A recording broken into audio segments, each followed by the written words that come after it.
kalau seandainya logistiknya tidak siap, ya di tanggal 26, karena kan sehari sebelum, Iya, ya betul. 26 ini kan 26 November tentunya harus sudah ada di petugas kelompok Mm, penyelenggara pemungutan suara. mm, Jangan sampai nanti pemilih gara-gara itu tidak dipikirkan, ya salah memasukkan surat suara yang sudah dicoblos di bilik suara. Sudah 90% ini sudah ada di tingkat kecamatan atau panitia 90% tadi ya. pemilih kecamatan. Mm, Jadi logistik terutama surat suara sebagai mahkotanya logistik ya. Kenapa saya betul. bilang mahkotanya logistik? Karena dari sekian puluh jenis logistik hanya surat suara lah yang harus dicatat pada dokumen model C hasil. Di dalam peraturan KPU nomor 17 tahun 2024 tentang pemungutan dan penghitungan suara di TPS, Mm, SOP-nya demikian ya. Jadi saya kira KPU sudah memikirkan sedemikian detail ya gitu kaitan dengan masalah persoalan logistik, apalagi surat suara. Beliau melaksanakan kunjungan kerja ke Banten dalam rangka untuk memastikan bahwa logistik itu sudah ada mm, dan sesuai oke. kaitan dengan masalah persoalan spesifikasinya ya, Mhm. persoalan jumlahnya termasuk juga sudah sesuai pula yang berkaitan dengan tata kelolanya.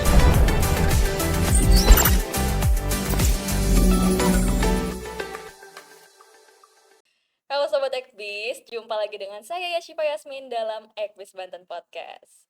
Oke, teman-teman, hari ini terhitung dari hari ini sekitar 3 hari lagi pilkada sudah di depan mata. Maka dari itu di sini peran KPU menjadi sangat krusial untuk kelancaran pilkada 2024 ini. Hari ini saya sudah bersama Pak Ahmad Sujai selaku Ketua Divisi Perencanaan dan Logistik. Selamat datang Pak Sujai. Alhamdulillah, Baik ya, terima kasih sehat ya. atas undangannya. Iya, terima kasih juga Pak Sujai sudah hadir ya. Dan Pak Sujai tidak sendiri, di sini juga saya mengundang sosok akademisi yaitu Kang Humedi. Selamat datang Kang. Sehat Kang? Alhamdulillah. Ini dua narasumber kita hari ini kita mau ngobrol-ngobrol nih karena sebentar lagi akan pilkada. Iya. Pertama dari Kang Sujai dulu nih. Kayaknya belum tidur nih Kang ya. Iya, udah Tidur sedikit. berapa jam nih Kang? Kurang lebih sekitar 2 jam. Waduh, nih ngejar target Hmm. pilkada ya bentar lagi nih 3 hari lagi. Ini Kang Sujai sendiri dari divisi logistik dan perencanaan ya. Iya. Kalau boleh tahu itu tupoksinya ngapain aja Kang? Iya, yang saya ampu kebetulan sesuai dengan tata kerja selaku Ketua Divisi Perencanaan dan Logistik, Hmm. tentunya saya harus memastikan perihal yang berkaitan dengan program-program yang akan dilaksanakan selama tahapan yang berkaitan dengan masalah persoalan pengadaan barang dan jasa, termasuk juga kaitan dengan masalah persoalan kelengkapan logistik ya Mm-mm. untuk pelaksanaan pemilihan Hmm. pilkada serentak ini. Ya tentunya saya dari awal harus memastikan seluruh kegiatan yang menjadi tugas, wewenang dan kewajiban itu sudah tersusun dengan baik yang tentunya sesuai dengan tahapan yang sudah berkepastian secara hukum ya. Hmm. Karena di KPU Provinsi Banten ada 7 divisi ya. Divisi Keuangan Umum dan Rumah Tangga ini langsung oleh ketua, ada juga divisi yang berkaitan dengan teknis penyelenggaraan ya, ada juga divisi hukum pengawasan, divisi Sosdikli, partisipasi masyarakat, ada juga divisi sumber daya manusia dan litbang, ada juga divisi data informasi. Nah, kebetulan saya mengampu divisi perencanaan dan logistik. Nah, kenapa ada pembagian divisi? Saya kira ini agar dapat dipastikan seluruh tahapan yang proses pelaksanaannya beririsan ini ada VIC-nya, ada yang mengamandehinya. Tetapi pada prinsipnya sesuai dengan tata kerja, ketua divisi ini tidak memiliki kewenangan untuk mengambil kebijakan. Kebijakan tetap dalam forum rapat pleno ya. Tapi nanti dalam pelaksanaannya ketua divisi yang harus mengawal untuk memastikan bahwa seluruh kegiatan-kegiatan yang ada di wilayah divisi tersebut ini dapat berjalan sesuai dengan ketentuan peraturan perundang-undangan. Saya kira itu. Kebetulan Oke. menjelang hari pemungutan suara tentunya saya yang lebih disibukkan untuk memastikan persoalan yang berkaitan dengan logistik ya. bagaimana logistik itu dilakukan proses pengadaannya, bagaimana logistik itu misalkan harus dilakukan tata kelola, bagaimana logistik itu harus didistribusikan secara berjenjang yang tentunya sesuai dengan ketentuan yang ada ya, baik itu misalkan peraturan KPU nomor 12 tahun 2024 termasuk juga juknisnya keputusan KPU nomor 1519 tentang Oke. tata kelola logistik harus dapat dipastikan sehari sebelum hari pemungutan suara itu harus sudah dapat diterima oleh petugas kelompok penyelenggara pemungutan suara. Hmm. Nah, saya kira logistik Oke. ini menjadi unsur utama. Betul. Nah, kalau misalkan logistiknya tidak ada, mohon maaf, apa yang sudah kami lakukan misalkan penyusunan anggaran, proses pembentukan badan ad hoc tingkat kecamatan sampai dengan tingkat TPS, proses pendataan ataupun pemutahiran daftar pemilih, proses pencalonan, proses kampanye. Karena kampanye juga ada juga yang harus kami pastikan karena sesuai dengan undang-undang termasuk juga PKPU 13-nya, Juknis nomor 1363 ada yang harus kami fasilitasi kaitan dengan masalah APK-nya, alat peraga kampanye mulai dari billboard, baliho, umbul-umbul, spanduk, itu juga ada yang diproduksi oleh kami. Ya, termasuk juga kaitan dengan masalah bahan kampanye. Nah, Oke. termasuk juga persoalan pelaksanaan debat publik antar pasangan calon. Termasuk juga persoalan iklan, ya. Oh, banyak nih Iklan berarti ya? kampanye, baik di media cetak ataupun elektronik, itu juga yang harus kami fasilitasi. Termasuk misalkan berkaitan dengan masalah persoalan bimbingan teknis ya. Untuk apa? Untuk menyamakan pemahaman dalam pelaksanaan aspek-aspek teknis. Jadi kalau seandainya logistiknya tidak siap, ya di tanggal 26 karena kan sehari sebelum Iya, ya betul. 26 ini kan 26 November tentunya harus sudah ada di petugas kelompok penyelenggara pemungutan suara. Kalau logistiknya tidak ada, nah seperti apa pemilih untuk menyalurkan persoalan kedaulatannya?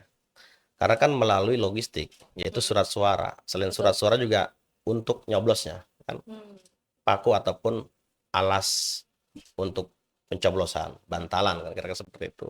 Termasuk juga untuk menjamin persoalan prinsip kerahasiaan bilik suara kan kira-kira seperti itu. Betul. Jadi saya kira masyarakat perlu tahu ya bahwa pelaksanaan pemilu ataupun pemilihan itu panjang juga.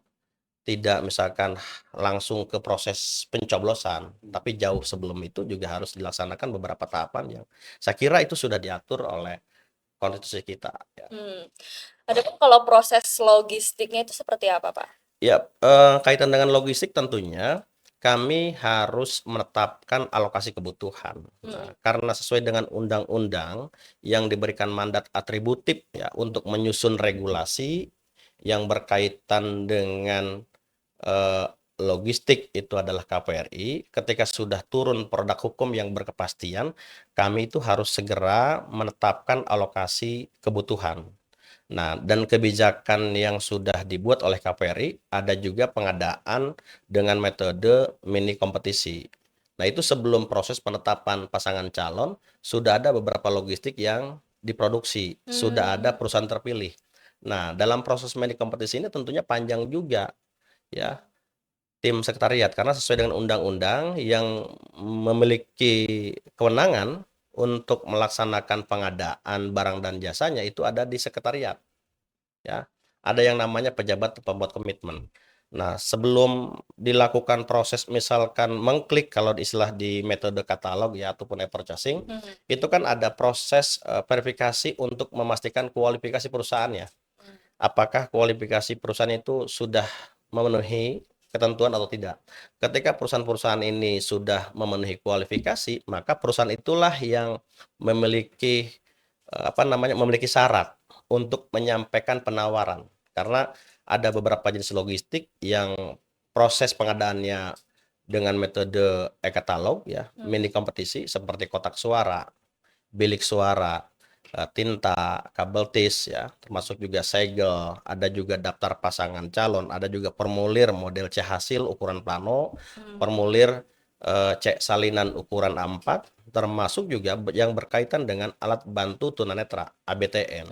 Dan termasuk juga sampul-sampul baik sampul kubus ya untuk surat suara, baik untuk proses pengepakan di gudang-gudang KPU Kabupaten Kota, termasuk juga sampul kubus yang nanti digunakan di TPS untuk apa namanya dimasukin surat suara sah, surat suara tidak sah, surat suara keliru coblos, surat suara yang tidak digunakan. Termasuk juga sampul biasa ya untuk diisi formulir-formulir. Baik itu misalkan formulir kejadian khusus ya, formulir model C hasil salinan, termasuk juga untuk membungkus formulir model C hasil dalam ukuran plano. Saya kira eh, itu ada 12 item yang proses pengadaannya melalui manajemen kompetisi. Selain itu juga ada jenis logistik yang diadakan tidak melalui manajemen kompetisi. Misalkan langsung klik di katalog ya, yang tentunya sudah ada beberapa perusahaan yang memiliki barang tersebut ya. Ada juga misalkan tanda pengenal untuk KPPS, untuk petugas ketertiban, untuk apa namanya, untuk saksi, untuk juga apa namanya, ada juga untuk label kotak ya, untuk label kotak suara. Karena kan ini kan ada dua jenis pemilihan, pemilihan gubernur, wakil gubernur, bupati, dan wakil bupati. Kalau di kota kayak Cilegon, misalnya Kota Serang kan pemilihan wali kota dan wakil wali kota. Saya kira di dalam ketentuan jelas itu ada penanda kotaknya juga. Ya karena sesuai dengan jenis surat suara. Surat suara pun ada penanda surat suara. Kalau untuk gubernur kan itu warna merah marun ya, bukan merah manyun ya. Nah, ini kan penandanya. Nah, untuk pemilihan bupati warna biru muda kan begitu. Yang wali kota kan warna hijau toska.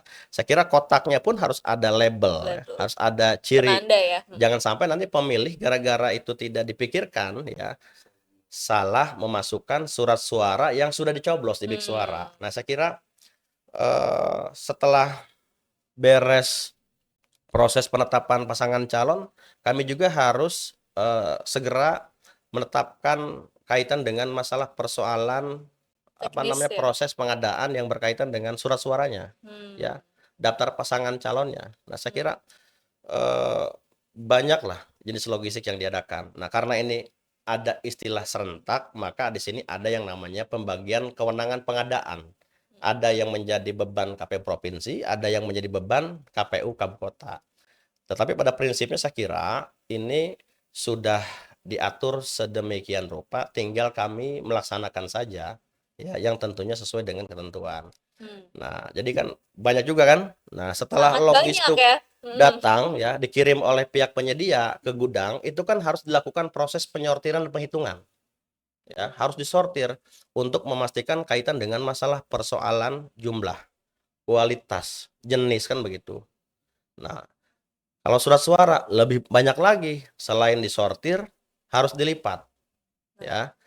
Dan dipastikan juga kaitan dengan jenis dan kualitasnya. Jangan sampai surat suara untuk pemilihan bupati Pandeglang malah surat suara yang nebak.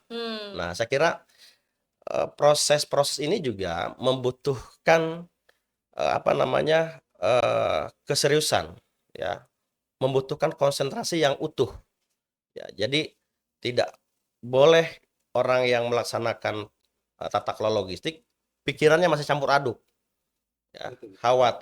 Khawatir prinsip-prinsip misalkan persoalan kaitan dengan tepat jenis, tepat jumlah, tepat kualitas ya, persoalan juga sasaran, ini juga khawatir tidak terpenuhi. Nah, setelah misalkan proses apa namanya penyortiran, penghitungan, pengesetan, pengepakan, ada lagi proses pemeriksaan hasil pengepakan untuk dipastikan Jadi sebelum 2 kali dicek disegel. ya. Setelah beres didistribusikan kan begitu. Ditambah juga persoalan distribusi juga harus dimitigasi kan begitu. Karena ini berkaitan dengan masalah persoalan apa nama jalur ya. Jalur yang dilalui termasuk juga persoalan kondisi alam saat ini yang sudah memasuki musim hujan. Jadi saya kira jadi penyelenggara itu berat.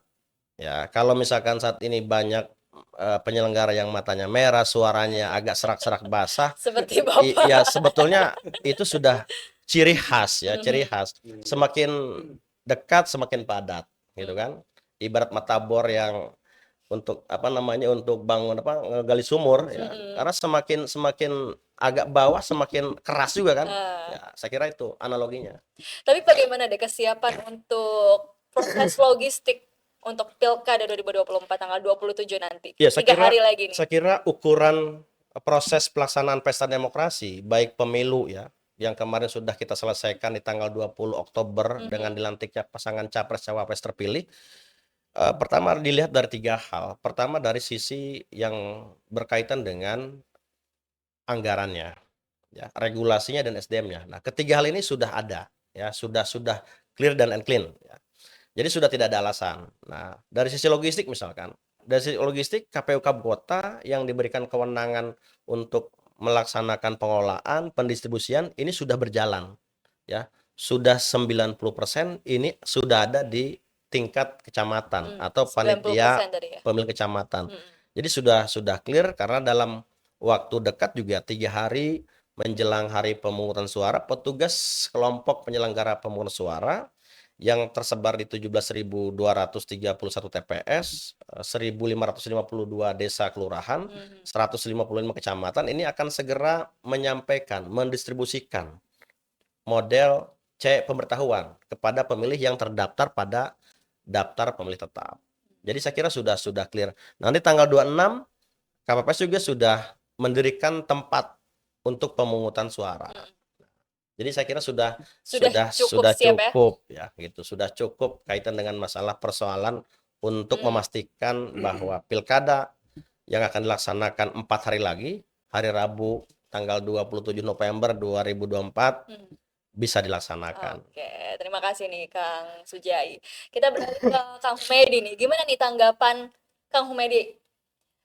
Selaku akademisi dulu deh, gimana deh peran akademisi untuk memantau pilkada ini nih? Bentar lagi loh Kang. Oh iya, di waktu yang cukup padat, dalam artian sudah tinggal menghitung hari, 3 hari 3 hari lagi ya. maka peran kampus atau akademisi itu tentu dalam setiap pembelajaran atau di kampus itu, karena saya sebagai dosen juga banyak ya penyelenggara dari kampus itu sendiri, sehingga sebenarnya animo di kampus itu sudah sangat tinggi dan sudah pada tahu bahwasanya di tanggal 27 November itu akan dilaksanakan pemilihan kepala daerah baik provinsi maupun kabupaten kota, sehingga mahasiswa yang aktif dalam hal menjadi penyelenggara maupun menjadi tim ses kan itu hak mahasiswa dalam hal ini. Saya kira ya mereka sudah pada siap untuk menyelenggarakan, dan sosialisasi juga di kampus sehari-hari ya sudah sering dilaksanakan, sehingga mahasiswa itu sudah pada tahu bahwa tanggal 27 itu sudah akan siap untuk menyalurkan suaranya di TPS masing-masing. Tapi bagaimana peran akademisi untuk meningkatkan literasi politik di masyarakat, Kang? Ya. Jadi dalam rangka meningkatkan literasi politik, literasi tadi, literasi itu tentu salah satunya mahasiswa dan mahasiswi yang ada di kampus itu banyak yang menulis tentang artikel, juga menulis tentang pemilihan umum, ada juga yang kalau tim ses kan itu ya, mereka tagline tentang calon-calonnya kan itu seperti itu sudah booming di kampus, sudah dilakukan baik dari Dema segala macam KKN yang ada itu sering menyelenggarakan seperti itu. Oke, dari kacamata Kang Humedi nih, gimana melihat kesiapan dari KPU Provinsi Banten untuk menghadapi Pilkada 2024 nanti, Kang? Gimana menurut Kang Humedi? Kalau menurut saya, KPU Banten saya kira sudah berpengalaman dan sudah siap, karena saya lihat dari lingkungan yang saya tempati juga semuanya sudah bergerak, baik itu sosialisasi coklat, dari mulai coklat segala macam itu sudah dimulai, data bahkan baliho-baliho yang sudah disebarluaskan di setiap titik-titik yang diperintahkan oleh KPU provinsi itu sudah menyebar kemana-mana, sudah masuk masyarakat, kampus ataupun masyarakat lainnya juga sudah mengetahui, apalagi kalau ada kampanye seperti itu, mereka sudah pada datang bahwasanya tanggal 27 itu akan memberikan suaranya sebagai warga negara Indonesia untuk memilih pemimpin yang terbaiknya di tanggal 27 November itu sendiri. Bagi Kang Humedi nih, gimana sih peran masyarakat dalam mensukseskan pilkada ini? Seberapa penting sih sebenarnya peran masyarakat itu? Saya kira masyarakat sangat penting dalam hal penyelenggaraan pemilu ini, Mhm. karena eh, pemilihan ini atau demokrasi ini bukan hanya milik KPU ya, Mmm. tapi milik masyarakat semuanya. Jadi harus bersama-sama mensukseskan pemilihan ini tanggal 27 ini untuk apa namanya, untuk datang ke TPS, terus mensosialisasikan bagi yang tidak tahu, bagi yang tunanetra segala macam juga harus didampingi Mhm. supaya mereka bisa memberikan suara. Oke, sip ya. Jadi sebenarnya peran masyarakat juga sangat amat penting ya Sangat untuk penting sekali. mensukseskan Ya. pilkada ini. Oke nih, terima kasih nih Kang Humedi. Saya mau balik lagi ke Kang Sujai nih.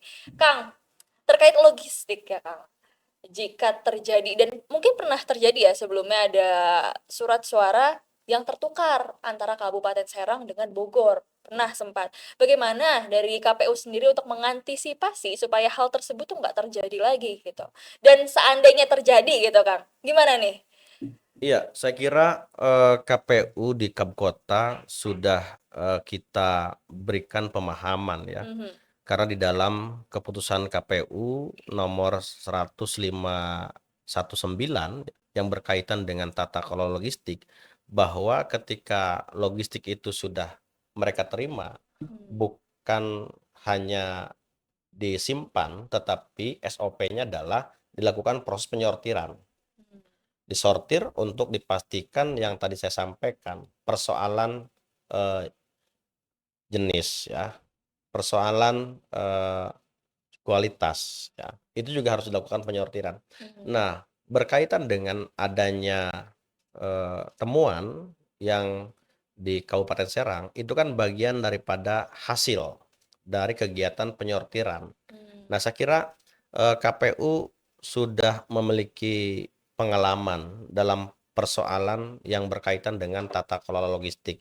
Jadi logistik terutama surat suara sebagai mahkotanya logistik ya. Kenapa saya Betul. bilang mahkotanya logistik? Karena dari sekian puluh jenis logistik hanya surat suara lah yang harus dicatat pada dokumen model C hasil. Pada dokumen model D nanti yang digunakan di tingkat kecamatan dalam pleno. Model D yang di tingkat kabupaten termasuk juga di tingkat provinsi. Nah, hanya jenis surat suara yang harus dicatat. Apa itu yang dicatat? Persoalan jumlahnya. Apakah sudah sesuai dengan DPT plus 2,5% untuk surat-surat cadangan? Nah, saya kira persoalan adanya surat suara yang dari yang diperuntukkan Kabupaten Bogor masuk ke Serang, saya kira inilah yang sudah dipikirkan sehingga dituangkan dalam Juknis Tata Kelola Logistik nomor 1519 ya. Termasuk juga bukan hanya persoalan yang berkaitan dengan jenis surat suara yang tidak tepat sasaran, yang tidak tepat jenis tadi. Persoalan kualitasnya juga banyak juga yang ditemukan, yang mengkerut Yang misalkan, rusak lah ya. yang ada apa namanya, yang sobek misalkan. Saya kira itu juga bagian daripada hasil ya, hasil dari kegiatan penyortiran. Termasuk juga persoalan adanya dalam pakan ya, yang dari dus tadi kan setelah dibuka dus itu kan ada apa lembaran-lembaran yang sudah ada dalam kantong plastik transparan. Ada juga jumlahnya yang tidak sesuai. Ada yang lebih, ada yang kurang. Saya kira KPU betul-betul melaksanakan proses itu. Makanya KPU provinsi ya mengapresiasi. Kalau seandainya ada surat suara yang tidak tepat jenis tadi tidak diketemukan, saya kira berarti kan tidak dilakukan proses itu, ya. Nah, kaitan dengan masalah persoalan yang lain misalkan tadi yang saya sampaikan, ketika sudah disortir, dilipat, diikat per 20 lembar misalkan perikatan, nah sebelum dilakukan proses pengesetan, packing ke sampul, itu juga dihitung Ulang. terlebih dahulu lagi ya. Jadi tidak hanya sekedar oh ini perikat 20, tapi sebelum dimasukin ke sampul oleh petugas yang akan melaksanakan kegiatan packing tadi itu dihitung lagi untuk memastikan kaitan dengan ketepatan jumlahnya kan begitu. Karena apa? Karena kalau seandainya nanti di TPS karena surat suara itu bukan hanya di tempat pencetakan dihitung, bukan hanya di gudang KPU Kota, tetapi di lokasi TPS sebelum pemilih-pemilih itu yang dipanggil, yang sudah menyampaikan model C pemberitahuan, kan dipanggil tuh, Iya. diberikan surat suara. Nah, sebelum masuk ke tahap itu, kan kotak suara dibuka dulu tuh. Mm-mm. Setelah ketua KPS mengambil sumpah anggotanya, kan begitu. Pukul 7 kan, Mm-mm. kan dibuka dulu kotak. Kotak dibuka, isinya dikeluarkan semuanya, ya untuk Dihitung. dihitung, ya diidentifikasi secara bersama-sama. Di sana ada saksi, ada juga pengawas TPS, Mhm. disaksikan juga oleh masyarakat sebagai pemilih, ada juga pemantau, kan begitu. Hmm. Dan dihitung lagi tuh. Jadi surat suara ini ya bukan hanya berhenti di tingkatan KPU Kabupaten Kota di gudang-gudang tadi, tapi di lokasi TPS pun karena SOP-nya demikian. Di dalam peraturan KPU nomor 17 tahun 2024 tentang pemungutan dan penghitungan suara di TPS, SOP-nya demikian, ya. Jadi saya kira KPU sudah memikirkan sedemikian detail ya, gitu, kaitan dengan masalah persoalan logistik, apalagi surat suara, mulai dari proses produksi, proses pengiriman dari perusahaan ke gudang, dari gudang distribusi yang secara berjenjang tadi, pengawalannya melekat oleh pihak kepolisian, dibantu juga pihak TNI, diawasi melekat juga oleh Badan Pengawas Pemilu, ya. Betul. Saya kira surat suara menjadi jenis logistik Prioritas ya. mahkotanya, ya, Mhm. mahkotanya kan begitu. Hmm. Karena masyarakat selaku pemilik kedaulatan ya untuk menyalurkan suaranya kan melalui surat suara, Betul. kan begitu. Saya kira Jadi itu sudah clear. paling penting nih ya. Karena kita Semuanya kalau nggak ada ini nggak bisa nyoblos. ya kalau masalah nyoblos kan dengan paku sebetulnya. Iya, Tidak sebetulnya ada ya. yang dicoblos ya, gitu. Iya, tidak Kalau ada misalkan tidak dicoblosnya. ada surat-surat tidak ada yang dicoblos. Oke nih, kemarin juga baru datang komisaris dari KPU Komisioner RI. KPU RI, Oh, iya, Pak komisioner Yulianto ya. Pak Yulianto itu kalau boleh tahu hasilnya apa aja dengan Pak Iya, Yulianto? kebetulan Pak Yulianto Sudrajat ini salah satu komisioner KPU RI yang kebetulan mengampu sebagai ketua divisi keuangan ya, Oke. umum rumah tangga, termasuk juga persoalan logistik. Beliau melaksanakan kunjungan kerja ke Banten dalam rangka untuk memastikan bahwa logistik itu sudah ada dan sesuai Oke. kaitan dengan masalah persoalan spesifikasinya ya, persoalan jumlahnya, termasuk juga sudah sesuai pula yang berkaitan dengan tata kelolanya ya. Prosedurnya juga Nah, ya gitu dicek kan. berarti ya. Jadi beliau melakukan kunjungan kerja, memang hari ini pun masih di Kabupaten Lebak. Nah, beliau akan menuju ke wilayah Lewi Damar ya, ke desa Kanekes untuk memastikan proses distribusi dari PPK ke PPS-nya ya. Karena Kecamatan Lewi Damar, Desa Kanekes itu juga salah satu titik yang tentunya tidak bisa dilalui dengan kendaraan baik 4 ataupun 2 kan begitu. Jadi harus dengan cara dipikul. Beliau pengen memastikan itu ya. Gitu. Jadi beliau kunjungan kerjanya bukan sehari 2 hari. Berhari-hari. Berhari-hari ya. Kemarin sudah datang ke gudang KPU Kapserang ya, melepas secara langsung proses distribusi ke kecamatan. Beliau juga kemarin juga ke Kota Cilegon ya. Dan kemarin juga beliau ke Kabupaten Pandeglang dan langsung ke Lebak, kemarin juga menghantarkan logistik ke kecamatan yang ada di Lebak ya.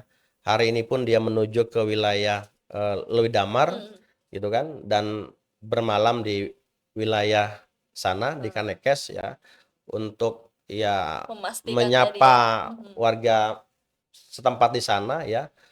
Dan tentunya Pak Yulianto bukan hanya sekedar itu, tetapi dalam rangka untuk memberikan motivasi, ya, memberikan suplemen tambahan agar kami tentunya yang di Banten ada semacam energi tambahan, ya, memberikan semangat, ya, gitu. Betul. Gitu. Pak Yulianto saja jauh-jauh dari Jakarta, misalkan dia luar biasa semangatnya kan begitu. Mau misalkan memastikan proses distribusi ke wilayah-wilayah pedalaman. Ya, apalagi kita kan harus lebih semangat. Iya, harus Nah, lebih kira-kira semangat begitu. berarti ini luar biasa banget nih. Kak selaku ketua divisi logistik ya dan perencanaan juga Kang Humedi. Terima kasih banyak ya Ya, atas kehadirannya, ini sudah meluangkan waktu untuk podcast curcol-curcol dikit gitu iya, ya. iya. Tapi sebelum kita closing ya, karena kita sudah di penghujung waktu nih Kang, boleh dong closing statement dulu, gimana harapannya untuk Pilkada tanggal 27 November nanti nih, dari Akangnya dulu deh, silahkan. Ya, yang pertama tentunya kami sangat menaruh harapan Mm-mm. kepada seluruh peserta pemilihan, baik tingkat provinsi ya, calon gubernur, wakil gubernur, calon bupati dan wakil bupati, serta calon wali kota dan wakil wali kota, untuk tidak melaksanakan aktivitas kampanye di tanggal 24 Mhm. ya, sampai dengan tanggal 26. Karena itu memasuki masa Masa tenang. tenang. Karena seyogianya tahapan kampanye ini terakhir kan di tanggal 23 November hari ini pukul 00 kan begitu Hmm. ya. Karena durasi kampanye kan sudah cukup 60 hari ya, supaya tidak menimbulkan konsekuensi sangat prinsip, saya kira harus betul-betul mendisiplinkan diri, menertibkan diri untuk tidak melaksanakan aktivitas Kampanye. kampanye ya. Karena di dalam undang-undang jelas bagi siapa saja yang melaksanakan kegiatan kampanye di luar jadwal Mhm. itu kan ada Konsekuensi. konsekuensinya, ada sanksinya, ada pidananya. Kan sudah diatur dalam undang-undang, Mhm. undang-undang pilkada kan begitu. Yang kedua, tentunya harapan kami kepada penyelenggara yang ada di tingkatan paling bawah, Hmm. di TPS ya, agar betul-betul dalam melaksanakan tugas, wewenang dan kewajibannya mempedomani secara utuh sebagaimana ketentuan yang sudah diatur dalam pasal 3 Undang-Undang 7 2017 tentang pemilihan umum ya. Karena Hmm. penyelenggara kan masih diatur di Undang-Undang 7 2017 ya. Hmm. Betul-betul harus mengedepankan prinsip kemandirian, prinsip kejujuran, ya, prinsip terbuka, prinsip profesionalitas, berkepastian hukum. Saya kira itu juga harus betul-betul dilaksanakan dengan sungguh-sungguh. Agar apa? Agar penyelenggara betul-betul memastikan proses pelaksanaan pemilihan ini berjalan ya sesuai dengan asas langsung, umum, bebas, rahasia, jujur dan adil. Luber Ya, jurdil tadi. saya kira ini yang harus Mhm. kami tekankan betul. Yang ketiga tentunya kami mengharapkan kepada warga masyarakat Banten ya yang sudah memenuhi syarat sebagai pemilih untuk menggunakan hak pilihnya Hmm. ya, untuk menggunakan hak pilihnya pada hari Rabu tanggal 27 November tahun 2024 dengan rasa penuh riang gembira ya gitu. Harus riang Riang gembira gembira ya. gitu. Jangan sampai tidak riang gembira karena tadi kata Kang Humedi ya, pesta demokrasi bukan milik KPU, sepakat. Kita sepakat bahwa pesta demokrasi sesungguhnya milik siapa? Ya Masyarakat. milik masyarakat selaku pemilik kedaulatan. Kan begitu. Selaku pemilik kedaulatan. Karena pemimpin yang akan terpilih tentunya cerminan dari pemilihnya, Hmm. cerminan dari pemilik kedaulatannya. Makanya di dalam peraturan KPU nomor 9 tahun 2022 di sana sudah diatur yang berkaitan dengan partisipasi masyarakat ya. Karena pemilihan ini tentunya harus ada partisipasi ya. Ya, ada yang misalkan menjadi penyelenggaranya ya, baik misalkan hal teknis KPU dan jajaran, ada yang menjadi penyelenggara di bagian pengawasnya, ada juga misalkan yang jadi pesertanya, tim Hmm. kampanyenya, tim pendukungnya, kan begitu, pemerhatinya, penggiat tadi kan. Nah, saya kira ini harus berkolaborasi. Kalau semua pihak yang terlibat dalam pelaksanaan pesta demokrasi mengedepankan prinsip-prinsip profesionalitas, saya kira nilai-nilai kebersamaan untuk tetap menjaga ya apa namanya nilai-nilai persatuan dan kesatuan, keutuhan warga masyarakat. Karena kalau ukuran di daerah itu demokrasi sudah sehat, tentunya betul-betul saling menghargai. Hmm.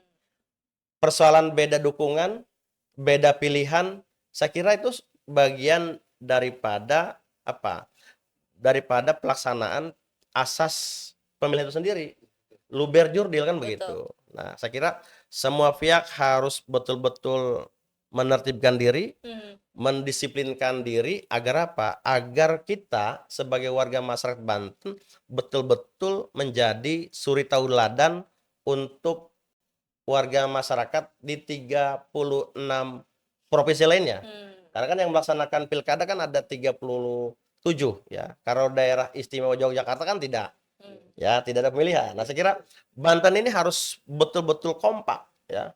Betul-betul punya niatan yang sama untuk menjadi suri tauladan bagi daerah provinsi lainnya yang sama-sama melaksanakan pesta demokrasi untuk memilih Hmm. pemimpin daerah baik tingkat provinsi, tingkat kabupaten dan tingkat kota kan begitu. Oke, luar biasa nih. Berarti kuncinya, salah satu kuncinya adalah kolaborasi dari Kolaborasi. semua pihak ya, Iya. untuk mensukseskan pilkada 2024 ini. Gimana nih kalau Kang Humedi, gimana harapannya untuk 27 November mendatang, Kang, untuk Ya. pilkadanya? Jadi bagi kami tanggal 27 November itu adalah kedaulatan rakyat ya, untuk menentukan pimpinannya yang terbaik, sehingga sangat merugi bila kita mempunyai pimpinan tidak kita memilih. Artinya kita yang tidak memilih, hanya orang lain kita tidak datang di TPS segala macam, itu kan kita punya pemimpin tapi kita tidak memilih, sangat rugi. Artinya saya harapannya kepada warga masyarakat seluruh Banten ya, itu semuanya datang ke TPS untuk mensukseskan pemilu ini, pilkada ini, baik untuk tingkat kota, kabupaten maupun provinsi, sehingga mereka bisa menyalurkan aspirasinya di tanggal 27 itu sendiri. Oke, terima kasih banyak ya Kang Humedi, Kang Sujai atas waktunya. Sama-sama. Saya Yashifa Yasmin pamit undur diri dan sampai jumpa.